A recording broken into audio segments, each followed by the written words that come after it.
வணக்கம், நான் தாக்ஷாயினி. எதுக்காக இந்த ஓன் வாய்ஸ்ன்னு பார்த்தீங்கன்னா, என்னோட இன்ஸ்டா நண்பர்களுக்கும், என்னோட ஃபேஸ்புக் உறவுகளுக்கும், என்னோட யூடியூப் நண்பர்களுக்கும் தான் நிறைய பேர் நமக்கு மெசேஜ் பண்ணுறீங்க. சரிங்களா? நிறைய பேர் மெசேஜ் பண்ணுறீங்க. தயவு செஞ்சு வாய்ஸ் ரெக்கார்ட் மட்டும் போட்டுருங்க. நான் திருப்பி திருப்பி கேட்குறேன். ஏன்னா உங்களோட குறைகள் என்னன்னு எனக்கு தெரியணும். நீங்கள் என்ன என்கிட்ட எதிர்பார்த்து மெசேஜ் பண்ணுறீங்கன்னு எனக்கு தெரியணும். ஹாய் அம்மா, ஹாய் இப்படி அப்படி எதுவுமே வேண்டாம்.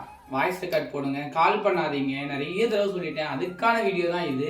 கண்டிப்பாக நான் சொல்கிறேன், உங்களோட குறைகள் எல்லாமே நீங்கள் அந்த கமெண்ட் பாக்ஸில் போட்டது எல்லாமே அவகிட்ட கொண்டு போய் ஒப்படைச்சிருக்கேன். அவள் எல்லாத்தையும் பார்த்துப்பா. அவள் இல்லாமல் நம்ம இல்லை. சரிங்களா?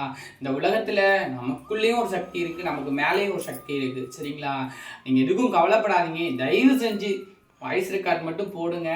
நீங்கள் யாரும் டைப் பண்ணி மெசேஜ் போடாதீங்க. அதுக்கான வீடியோ தான் இது. ஏன்னா நான் நிறைய தடவை சொல்லிட்டேன். சின்ன பிள்ளைக்கு சொல்கிற மாதிரி, குழந்தைக்கு சொல்கிற மாதிரி, என்னைக்கா இருந்தாலும் நீங்கள் என் குழந்தை தான். இருந்தாலும் திருப்பி ஒரு தடவை அம்மா சொல்லிட்டேன்.